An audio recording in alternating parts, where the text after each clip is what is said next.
ലിംഗനീതിയും സമത്വവും മാധ്യമ സ്ഥാപനങ്ങളെ ഉറപ്പാക്കണമെന്ന് മന്ത്രി വീണ ജോർജ്. ഇൻഫർമേഷൻ പബ്ലിക് റിലേഷൻസ് വകുപ്പ് സംഘടിപ്പിക്കുന്ന ദ്വിദിന ദേശീയ വനിതാ മാധ്യമ പ്രവർത്തക കോൺക്ലേവ് തിരുവനന്തപുരത്ത് ഉദ്ഘാടനം ചെയ്ത് സംസാരിക്കുകയായിരുന്നു മന്ത്രി.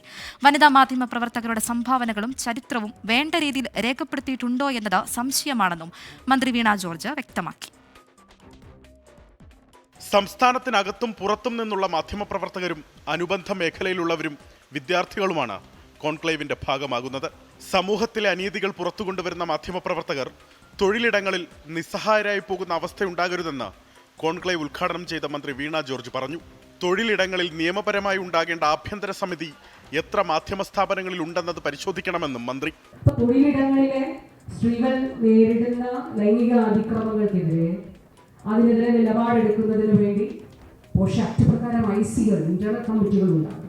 എത്ര മാധ്യമ സ്ഥാപനങ്ങൾ പോലീസിന് റിപ്പോർട്ട് ചെയ്തിട്ടുണ്ട് ICകൾ ഇത്തരത്തിലുള്ള പരാതികൾ. അതോടൊപ്പം ഈ പരാതികളുടെ സ്ഥിതി എന്താകുന്നു? അനീതിക്കെതിരെ ശബ്ദമുയർത്തുന്ന മാധ്യമ മേഖലയിൽ ഇന്നും സ്ത്രീ പുരുഷ വേർതിരിവ് നിലനിൽക്കുന്നതായി മുതിർന്ന മാധ്യമപ്രവർത്തകരായ മായ ശർമ്മയും റാണ അയൂബും പറഞ്ഞു. We need to have women in all areas of life for us to feel confident. We have everything going for us. Why are we not in the top positions?